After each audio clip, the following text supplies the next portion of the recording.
10 இருந்து மீட்டு இதே நான் ஹெச்ஆர்என்சி கிட்ட தான் கொடுத்தேன். ஹெச்ஆர்என்சி தான் நிர்வாகம் பார்க்குறாங்க, இன்னமும் ஹெச்ஆர்என்சி தான் இருக்காங்க. அப்படி இருக்கும்போது பட்சத்தில் இது தவறு இல்லைன்னா அறநிலையத்துறையும் தவறு பண்ண மாதிரி தான் இவங்க சித்தரிக்கிறாங்க. இது இருக்கிறது ஹெச்ஆர்என்சி கண்ட்ரோலில் இருக்காங்க. ஜிஏ நியமனம் பண்ணலாம், எதுவும் பண்ணலாம். ஆனால் எந்த விதமான முடிவு எடுக்கிறதா இருந்தாலும் ஹெச்ஆர்என்சியோட நாலேஜ் இல்லாமல் இங்கே எடுக்கிறது இல்லை. இப்போ கமிட்டி போட்டிருக்காங்க. இத்தனை நாள் வரலும் ஹெச்ஆர்என்சி தான் இந்த பணத்தை நிர்வாகம் பண்ணிக்கிட்டு இருக்காங்க. தப்பு இருந்தால் எங்க மேல நடவடிக்கை எடுத்திருப்பாங்களே. இவங்க சொல்றது யாரு? இவங்க இப்போ பத்திரிகையில ஒரு சின்ன நீங்க காலகட்டங்களில் வாட்ஸ்அப்பு ஃபேஸ்புக் அது நிறைய இருக்கு. ஒரு சின்ன தவறுனால அடுத்தடுத்த செகண்ட் எங்கேயோ போகுது. அப்படிங்கும்போது பட்சத்தில் இது என்ன கண்ணு கட்டி தூக்கிட்டு பெரிய எடுத்து உள்ள வைக்க போறது இல்லை. நான் இந்த மடத்துக்கு 2009 சரி 2000 ஹெச்ஆர்என்சி எடுக்கும் போது முத ஈவோ சம்பந்தப்படுறார். அப்ப பெருமாள் உபயம் முத நான் பண்றேன். அந்த பெருமாள் உபயத்தில் இருந்து ஹெச்ஆர்என்சி ஒரு 2-3 வருடம் மட்டும் தான் நான் போயிருந்தேன். அதுக்கப்புறம் நான் அந்த பக்கம் போறதில்லை, வெளியில இருந்தே கும்பிட்டுட்டு நான் அது ஜாஸ்தி போறதில்லை. இப்ப சமீபத்தில் ஹெச்ஆர்என்சியில இருந்து ஒரு ஜிஏ நியமனம் பண்ணி எடுக்கணுங்கிறதுல ஒரு ஜிஏ நியமனத்துக்கு எங்க பாரதர் கமிட்டியாளர் ஒருத்தர் கோவிந்தசாமி பாரதர்னு ஒருத்தர் இருக்காரு. அவர் என்ன பண்றாரு, ஒரு ஜிஏ கூட்டிட்டு வர இந்த மாதிரி அப்பாயின்மெண்ட் பண்ணாதான் ஹெச்ஆர்என்சி நம்மகிட்ட ஒப்படைப்பாங்க அப்படிங்கிறது சொல்லவுமே இவர் என்ன பண்றாரு, அயோத்தியில போயிட்டு வரும்போது ஏதோ ஒரு ஊர் சொன்னார். அந்த ஊர்ல இருந்து இந்த ஜிஏ கூட்டிட்டு வர்றாரு. கூட்டிட்டு வந்ததுக்கு அப்புறம் இவங்க 2 பேத்துக்குள்ள சில வருடங்கள் ஒரு 6 மாசத்துக்கு முன்னாடி வந்தாரு. அன்னைக்கு நான் ஜிஏக்கு முழு மனதோட சப்போர்ட் பண்ணேன். அப்ப என்ன ஆச்சுன்னு கேட்டீங்கன்னா, ஜிஏ நேபாளி என்பதை 1 வருடத்துக்கு முன்னாடி இவங்க 2 பேத்துக்குள்ள தகராறு வந்துட்டு இருக்கு. யாருக்கு? கோவிந்தசாமி பாவத்திற்கும் இவருக்கும் கூட்டிட்டு வந்தனால இவங்க இதை நாங்க கண்டுக்கிறது இல்லை. ஏதோ ஜிஏ வந்துட்டார், இதனால ஏதோ பெருமாளுக்கு கைகரியம் நடந்தா போகுதுன்னு விட்டு இருந்தோம்.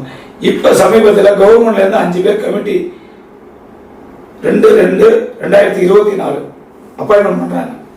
அப்போ இந்த 5 பேர் பெருமாள் வர்ற அன்னைக்கு நான் போறேன். நான் எப்பயுமே பெருமாள் வர்ற அன்னைக்கு மட்டும் தான் அந்த மடத்துக்குள்ளே போவேன். ஏன்னா உபயத்துக்கு பணம் கட்டி அந்த உபயத்தை பண்ணிட்டு நான் வந்துடுவேன். இது எல்லாத்துக்கும் ஊரறிஞ்ச விஷயம்.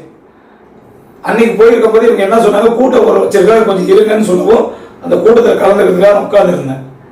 அப்ப இவங்களுக்கு கேட்ட தீர்மானங்கள் 5 தீர்மானங்கள் கேட்டாங்க. அதுக்கு ஜிஏ சரியான முறையான பதில் இல்லை. அந்த 5 பேர் கமிட்டியில் என்ன சொன்னாங்கன்னா, இந்த இடத்த இந்த பர்டிகுலர் இடத்த தானம் கொடுத்தது யாருன்னு கேட்டீங்கன்னா, இந்த கமிட்டியில் இருக்கிறவரே ஒருத்தர் கொடுத்த அவங்க பரம்பரை கொடுத்தவங்க தான். அவரு எனக்கு என்ன சொன்னாங்கன்னா, இந்த இடத்த ஜிஏ மாருதி ராமசாமிக்கு இதை பேசி இளையராஜா மூலியமா விட்டதா சொல்லி இப்ப சொல்றாங்க. இப்ப இளையராஜாவுக்கு இளையராஜா புரோக்கர் டீ கடை இளையராஜான்னு ஒருத்தர் இருக்காரு. இப்போ 2 மாத காலமா உள்ள வர்றாரு. ஏன்னா நான் போறது இல்ல, 2 மாத காலமா உள்ள வர்றாரு. என்ன பண்றாரு, ஜிஏக்கு ஆதார் கார்டு நான் மாத்தி வாங்கி தரேன்னு உள்ள வந்தார். அவருக்கு ஆதார் கார்டு கிடையாது. அந்த ஆதார் கார்டு நான் கேட்டு வாங்கி தரேன்னு சொல்லவுமே ஜிஏ டெய்லி அவர் வர்றது, நாங்க இல்லாத ஜிஏ பேசுறது இப்படியே தான் இருந்திருக்காரு கமிட்டியாரும் சொல்றாங்க. சரி, ஏதோ ஜிஏ பார்க்கறதுக்கு யார் வேணாலும் வரலாமே, அது மாதிரி இதுல நாங்க இருந்தோம்.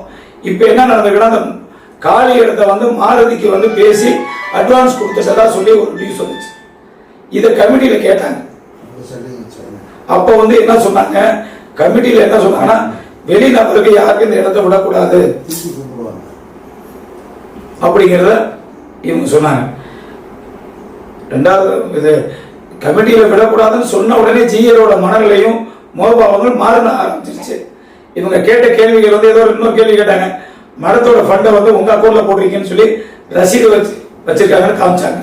அப்போ அவரோட 5 கேள்வியுமே கொஞ்சம் ஜிஏக்கு பாதிக்கக்கூடிய கேள்வி இல்லை, மடத்துக்கு சாதகமான கேள்வி கேட்டாங்க. அப்ப ஜிஏ என்ன பண்ணாரு, உங்க 5 பேர் நீங்க யாரும் இல்லை, வெளியில போங்க. அப்ப நானே இருக்கேன். அந்த வீடியோ எடுத்ததை நாங்க தான் எடுத்தோம். நாங்களே வீடியோனா அடிக்கிறத போய் நாங்களே எடுக்கணுங்கிற எங்களுக்கு அவசியம் கிடையாது. அவர் சொல்ற காரணத்தை சொல்றேன். எங்களுக்கு தட்டம் பண்ணாங்க, அது பண்றாங்க. அந்த வீடியோவை கிராபிக்ஸ் பண்ணிருக்காங்க. இந்த கமிட்டியாளர்கள் எல்லாத்தையும் விட்டு வெளியில விட்டு போட்டு அடிச்சியே.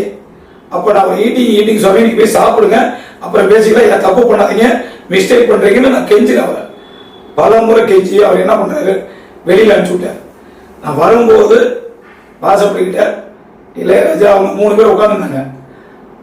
அப்ப என்னாச்சுன்னு கேட்டீங்கன்னா, ஜிஏட்ட கேட்கிறேன், நீங்க தப்பு பண்றீங்க, மறுபடியும் சொல்றேன், நீங்க தப்பு பண்றீங்க சுவாமிஜி, சிஷியாளர்கள் இல்லாம இருக்க முடியாது. இந்த கமிட்டியாளர்களுக்கு எப்ப தங்க வந்து இடம் கேட்டாலும் தரதில்லை. சாப்பாடு எங்க சொல்லுவாருன்னு கேட்டீங்கன்னா ரொம்ப கேவலம். என்ன கேவலம்னு கேட்டீங்கன்னா அங்க இருந்து ஒரு 3 பில்டிங் தள்ளி ஒரு ஹோட்டல் இருக்கு. ஒவ்வொரு மீட்டிங் போடும்போது பாத்தீங்கன்னா ஹோட்டல்ல சாப்பாடு சொல்லாங்க சார், இவ்வளவு பெரிய மடமும் இவ்வளவு பெரிய வாடகையும் வச்சு அந்த இடத்த தானம் பண்ணவங்க இருக்காங்க. மடம்னா என்ன? ஒவ்வொரு முறையும் வரும்போது ஹோட்டல்ல சாப்பாடு சொல்றது இல்லையா? கேளுங்க அவரை. ஒவ்வொரு முறையும் வரும்போது ஹோட்டல்ல சாப்பாடு சொல்றது. அன்னைக்கு பெருமாள் வந்த அன்னைக்கு மட்டும் தயிர் சாதம் மட்டும் போடுறாங்க. மதியம் கேட்கிறோம், பெருமாள் வந்துட்டு போகும்போது பிரசாதம் பண்ணியிருக்கான்னு கேட்கிறோம். இல்ல இல்ல நீங்க போய் வெளியில பாத்துக்கங்கன்ட்டு. நான் அதையும் மீறி இன்னொரு விஷயம் என்னன்னா, ஜீயர் தானே இன்னைக்கு தெரிந்துவார் நாளைக்கு தெரிந்துவார்ங்கிறது பல முறை விட்டு பார்த்தாச்சு. இது ஒவ்வொரு குற்றச்சாட்டு அவங்க சொல்றது குற்றச்சாட்டு வந்து ஏற்புடையதா இல்லை. ஏன்னா இப்ப அவங்க என்ன நினைக்கிறாங்க, நாங்க 5 பேர் பிளஸ் ராஜாவோட 6 பேர் இந்த மடத்துக்கு வராம இருந்தால், அந்த கம்ப்ளைண்ட்தாரர்கள் வந்து 5 பேர் வந்தாங்க. அந்த 5 பேர்த்திலையுமே மாருதி ராமசாமி யாருன்னு ஊரறிஞ்ச விஷயம். அவர் என்ன தொழில் பண்றாரு, அவர் எதனால ஜெயிலுக்கு போயிருக்காருன்னு ஊருக்கே தெரியும். மாருதி ராமசாமியும் இன்னொரு 2 நம்ம டீ கடை இளையராஜா, அவருக்கு இதே மாதிரிதான். எங்க புரோக்கர் கமிஷன் நமக்கு கிடைக்குதோ அங்கெல்லாம் புரோக்கர் கமிஷன். அவர் வந்து டீ கடை வச்சிருக்காரு, அம்மாவோட ரோட்ல டீ கடை வச்சுக்கிட்டு இந்த மாதிரி புரோக்கர் கமிஷன் தான் பாக்குறாரு. அதையும் இப்ப ஏதோ 2 நாளைக்கு முன்னாடி கூட நாங்களாம் சம்பாதிக்க கூடாதா, இவரே தான் சம்பாதிக்கணுமாங்கிற வார்த்தையும் சொல்லியிருக்காரு.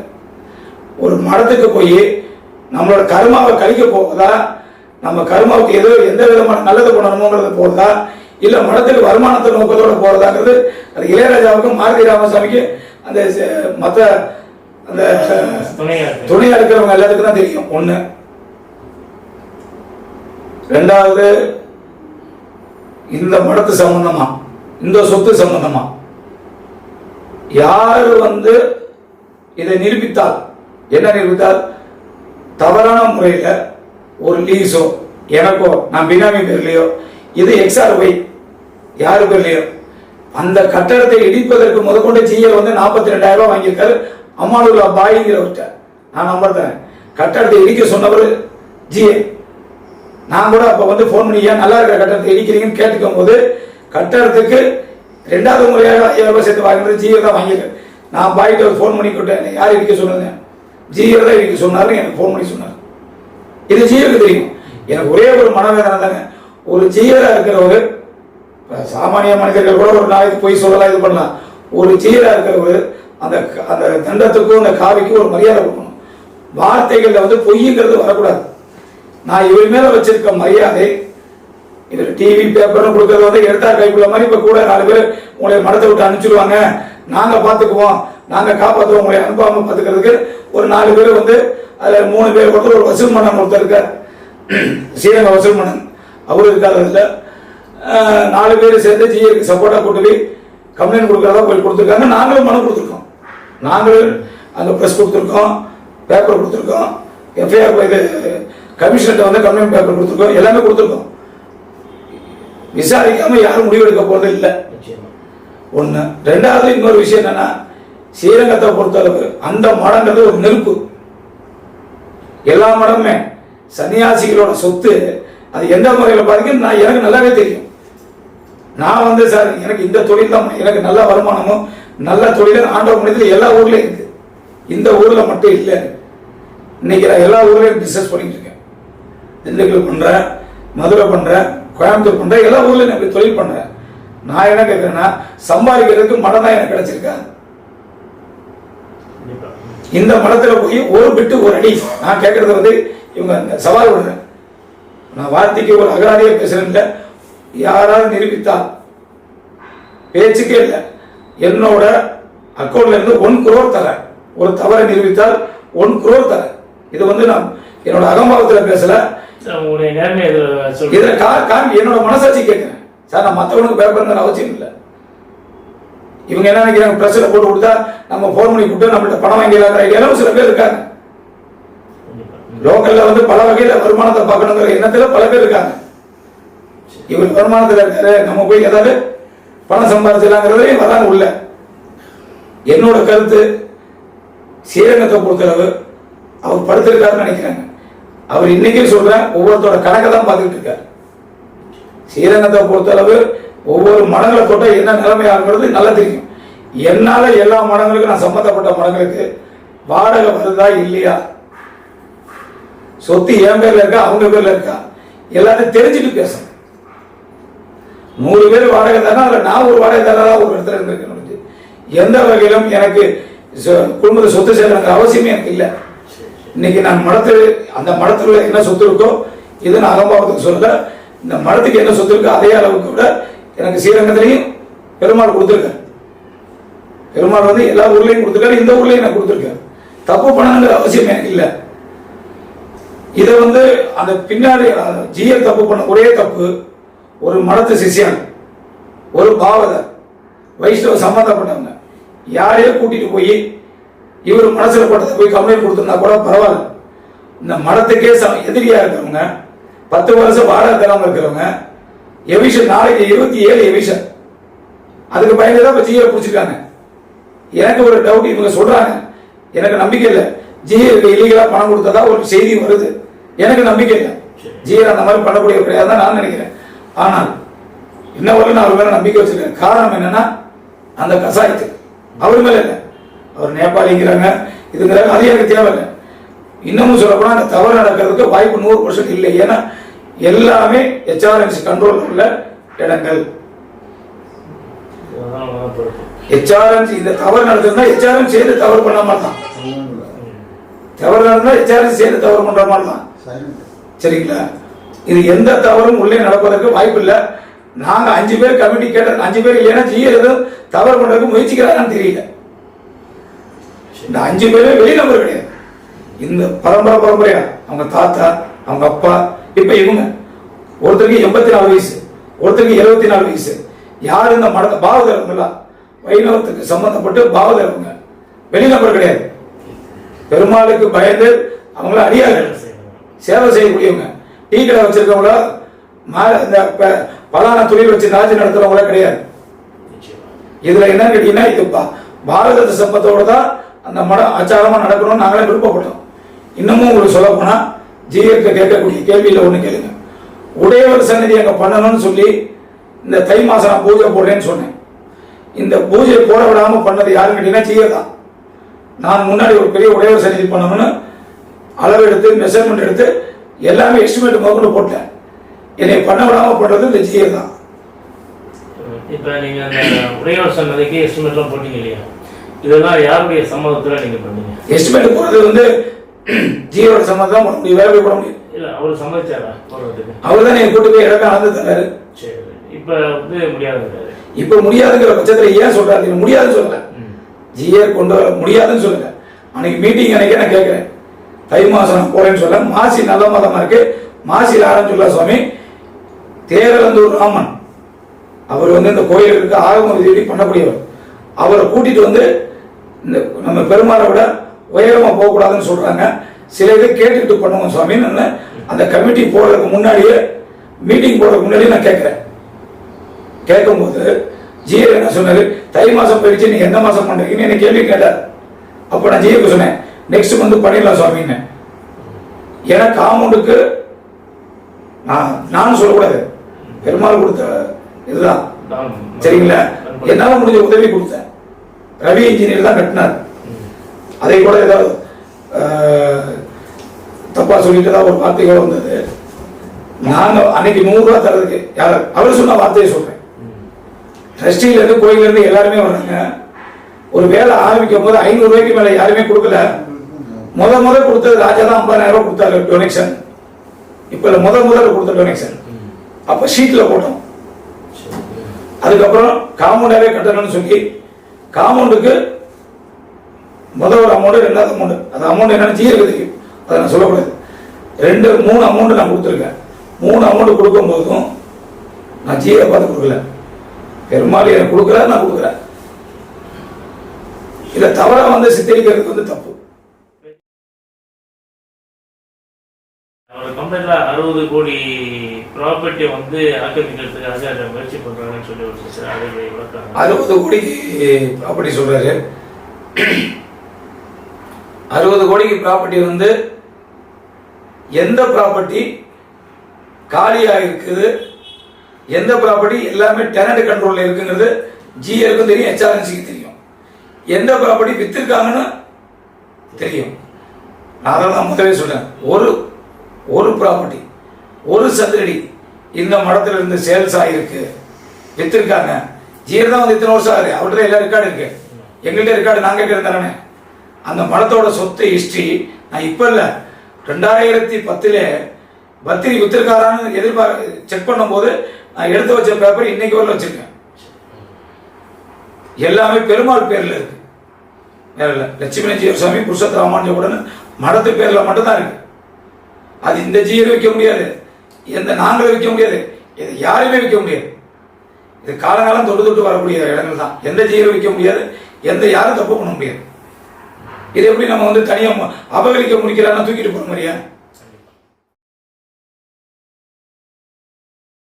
உங்க மேல வதந்தி எல்லாம் கிளப்பி கம்பெனி எல்லாம் கொடுத்துருக்காங்களே, அதுக்கு உங்களுடைய நடவடிக்கை சார்? அது அவங்களோட உரிமை சார். அது யார் வேணாலும் கொடுக்கலாம், கம்பெனி கொடுக்கறது யார் வேணாலும் கொடுக்கலாம். நம்மளுடைய நேமை வந்து ஸ்பாயில் பண்ற மாதிரி வந்து முதல்ல சொல்றேன், எதிர்பார்ப்புன்னு சொல்லி. எதிர்பார்ப்பு வாயில எதிர்பார்ப்புங்கிறதுல எல்லாமே அடங்கிறது இல்லை. அவங்க மேல என்ன நடவடிக்கை, என்ன சட்டப்படி பண்ணுவேன் சார். சட்டப்படி நான் நடவடிக்கை எடுப்பேன்.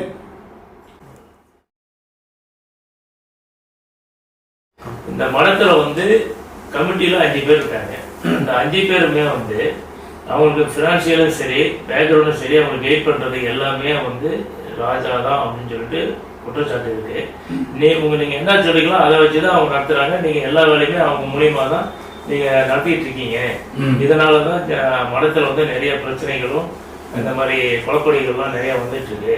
அதனால இது மூல காரணம் வந்து ராஜா தான் அப்படின்னு சொல்லிட்டு ஒரு புகார் சொல்லிட்டு இருக்காங்க. அதுக்கு உங்களுடைய பதில் சார்? ஒரு இடத்துக்கு ஒன்று நல்லது பண்ணணும், இல்லை நல்லது பண்ணவங்களை விடணும். என்ன காரணம்னா, அந்த இருக்கிற 5 பேர்த்துல கோவிந்தசாமி பாவரை தவிர்த்து 4 பேருமே வெல் செட்டில் நல்ல பணக்கார நல்ல ஒரு வசதியானவங்க தான். கோயில் மடத்துக்கு டோனர் கொடுத்தவங்கன்னா யாரும் வாடகை வீட்டில் இருக்கிறவங்க கிடையாது. யாருமே பெருமாளோட பாவகரா இருக்கிறாங்கன்னா, பரம்பரை இருக்கிறாங்கன்னா, அவங்களோட சொத்து மதிப்பு என்ன இருக்கும், அவங்க யாருங்கிறது ஊரறிஞ்ச விஷயம். அவங்களுக்கு ஒன்றும் பணம் கொடுத்து பண்ணக்கூடிய அளவுக்கு யாரும் கிடையாது. ஒன்று இவங்களோட மனநிலை என்ன, வைகுண்ட ஏகாதசி 20 நாளைக்கு இவங்க வரும்போது நான் ஒவ்வொரு மடத்துலையும் கைகரியமா போய் என்னால் முடிஞ்ச இயன்ற உதவியை செய்கிறேன். ஒவ்வொரு மடத்துக்கும் சார் இது வாலண்டியர் நான் தேடி போய் பாவதர் கைகரியம் பண்ணணுன்ற நான் நினைச்சு போறேன் சார். நீங்க பாவதர் கைகரியங்கிறது எவ்வளவு பெரிய கைகரியங்கிறது உங்களுக்கு நல்லாவே தெரியும். நான் ஒவ்வொரு மடத்துலையும் பாவதர் கைகரியம் பண்ணுவதற்கு மட்டும்தான் போறேன். ஏன்னா உங்களுக்கு பாவதர் கைகரியம் பண்ண பெருமாளோட அனுகிரகம் இருக்கு.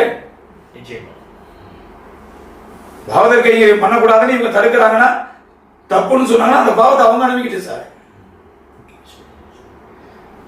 யாரு அரிசி பருப்புக்கு சாப்பாடு வாங்கி கொடுக்கக்கூடிய நிலவில் யாருமே அங்கே இல்லை.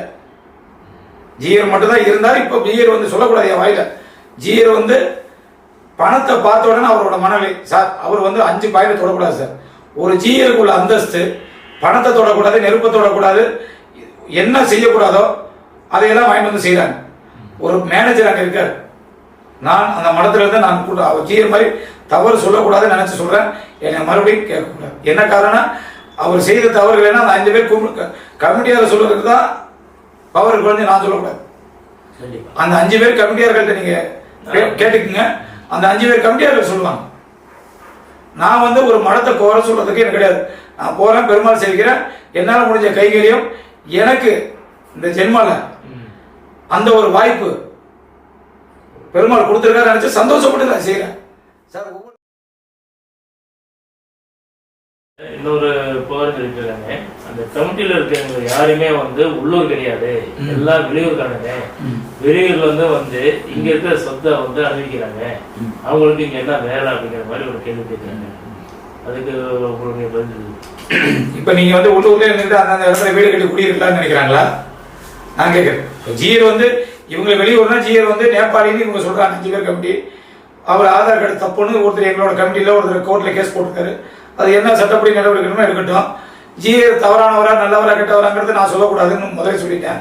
அவர் எந்த ஒரு உள்ளூரா கிடையாது. அவர் பேசுறேன், அவர் கேட்டிருந்தா நீங்க பேசுறது கிடையாது. கேட்டவங்க சில பத்திரிகையாளர்களும் இருக்கலாம், சில ஆளுங்களும் இருக்கலாம், இந்த மடத்தினுடைய சொத்தை அனுபவிக்கிறவங்களும் இருக்கலாம். இவங்க வந்து என்ன கேட்கறாங்கன்னா, இவங்க வந்து கேள்வி கேட்கறதுக்கு யாரு? இவங்க உள்ளூர்காரங்களா? இவங்களுக்கு இதுல என்ன சம்பந்தம்? இவங்களா ஒரு கமிட்டியை ஒண்ணு போட்டுக்கிட்டு இவங்களா வந்து அதிகாரம் பண்றதுக்கு இவங்களுக்கு எந்த உரிமையும் இல்லை அப்படிங்கிறது அவங்களுடைய கருத்து. இல்லை சார், அவங்க கேட்கக்கூடிய கேட்கறது யார் வேணாலும் கேட்கல. ஏன்னா நம்ம மடத்துல போய் ஒரு 500 ரூபா டொனேஷன் கொடுத்தா கூட அந்த கேட்கறதுக்கான உரிமை சட்டத்துல இடம் இருக்கு. அது பப்ளிக், அதனால பப்ளிக்ல கேட்கக்கூடிய இடத்துக்கு கேட்கலாம். கேட்கக்கூடிய கேள்வியில வந்து ஒன்னே ஒண்ணு என்ன தெரியுமா, புதுசா ஏதோ 4 பேர் 4 இதில் வந்து போட்டு தவறான ஆட்களை போட்டு ஏதோ நிர்வாகம் பண்ணி கொடுத்தாங்கன்னா அவங்க கேட்கலாம். 4 பேருமே நான் முதல்ல சொல்லிட்டேன், தாத்தா அப்பா அவங்க, இவங்க பாவதர் மட்டும்தான், உள்ளூர் பாவதர் கிடையாது. வெளியூர்ல இருந்து வந்தாலும் பாவதர் பெருமாள் கைகரியம் நினைச்சு எங்க வேணா பண்ணலாமே. என் உள்ளூர் எல்லாமே வந்தா 2 மணி நேரத்தில் வந்துடுறாங்க. கைகரியம் பண்றதுக்கு அவங்க எப்ப பெருமாளோட உபயோகத்துக்கு எல்லாத்துக்கும் வந்துடுறாங்க. அவங்க வந்து எந்த சொத்தை எடுத்துட்டு போகல, இல்லை கொடுத்துட்டு தான் போறாங்க. இப்ப இந்த பிரச்சனைகளால வந்து இப்ப மனம் தான் வந்து இப்ப எல்லா பத்திரிகையும் வந்து செய்திகளா வந்துட்டு இருக்கு. அதுல ஏதோ பிரச்சனைகள் இருக்கு. இது சுமூகமா முடிகிறதுக்கு உங்களுடைய இல்ல சார், நான் வந்து இது சட்டப்படி தான் நடவடிப்பேன் சார். சுமூகமா முடிக்கிறதுக்குன்னா நாங்க வந்து 5 பேர்த்த கமிட்டி வச்சுக்கோங்க. அவங்க மீறி 3 பேர் டெனட்லாம் அப்படியே சொத்தை மறுபடியும் எடுத்துட்டு போன இனிமேல் விட போறது கிடையாது. அந்த இதை போன நபர்கள் யாருன்னு மக்கள் தெரியணும் சார். இவங்களாம் யாரு? பாரம்பரியமா மக்கள் தொண்டு செய்யணும்னு நினைச்சு வரக்கூடியீங்களா? இல்ல எந்த வகையில ஈவி மாநகராட்சி வீடு கட்டி அதிகமா ஒருத்தன் ஒரு சித்திரவீதியில் எவனா ஒருத்தர் வீடு கட்டி அதிகமா கட்டினா காசு வாங்காதவன் இந்த மாதிரி யாராவது வர்றாங்களா சொல்லுங்க சார். மற்றவங்க காசுல திங்கிறவங்க தான் சார் வந்திருக்காங்க. ராஜா என்னைக்கும் பப்ளிக்ல போய் அவன்ட்டு அந்த மாதிரி பண்ணதில்லை. எந்த ஒரு மாநகராட்சியில போய் பணம் வாங்குறது, ஈபியில போய் பணம் வாங்குறது, இங்கே போய் பணம் வாங்குறது, பாமர மக்கள் ஒருத்தர் தெரியாம ஏதோ கோயில் நிலத்துல வீடு கட்டிட்டானா அந்த அவங்கள்ட்ட வந்து நீ கட்டிட்ட பெட்டிஷன் போட்டு காசு வாங்குற புத்தி எனக்கு இல்லை. அது யாருக்கு இருக்குன்னு ஊருக்கு தெரியும். இது வந்து இப்பயும் சொல்றேங்க, பெருமாள் எல்லாத்துக்கும் ஒரு வழி வச்சிருப்பார். இது உண்மை. அவர் மீதி இந்த ஸ்ரீரங்கத்தில் மட்டும் இல்லை, உலகத்திலே இல்லை சரி, இந்த ஸ்ரீரங்கத்திலே சரி, ஒரு இவி அளவு கூட யாரும் பண்ண முடியாது. 30 நிமிடம் தண்ணி குடிச்சே ஆகணும். புரியுதா உங்களுக்கு? நான் நெஞ்ச நிமித்தி சொல்லுவேன். இவ்வளவு தூரம் உங்கள்கிட்ட பேட்டி கொடுக்கறது காரணம் என்னன்னா, அவசியம் இல்லை, எனக்கு என் பேரை டேமேஜ் பண்ணணும், இன்னமும் பண்ணாம இருக்கிறதுக்கு ரேட்டு பேசணும். இந்த குறிக்கோள்ல வந்தவங்களுக்கு நான் பதில் கொடுத்துட்டேன். இனிமேல் இந்த மடம் நீங்களும் கேட்கலாம். இனிமேல் இந்த ஜீயர் வந்து எந்த தப்பு பண்ணாலும் ஸ்ரீரங்க மக்கள் அத்தனை பேரும் கேள்வி கேட்பார்கள், கேட்க வைப்போம் நாங்க. ஏன்னா இத்தனை நாள் வரலும் நாங்க வந்து போயிட்டு சேவிச்சு மட்டும் வந்த எதில் நான் தலையிடல. இனிமேல் அந்த சொத்துல எந்த சொத்துல தப்பு நடந்தாலும் கம்பல்சரி ஸ்ரீரங்கத்தில் அந்த மடத்துக்கு சம்பந்தப்பட்டவங்களும் சரி, பொதுமக்களும் சரி, எல்லாமே நான் கேள்வி கேட்க வைப்போம். நான் விட மாட்டேன். இதான் உண்மை.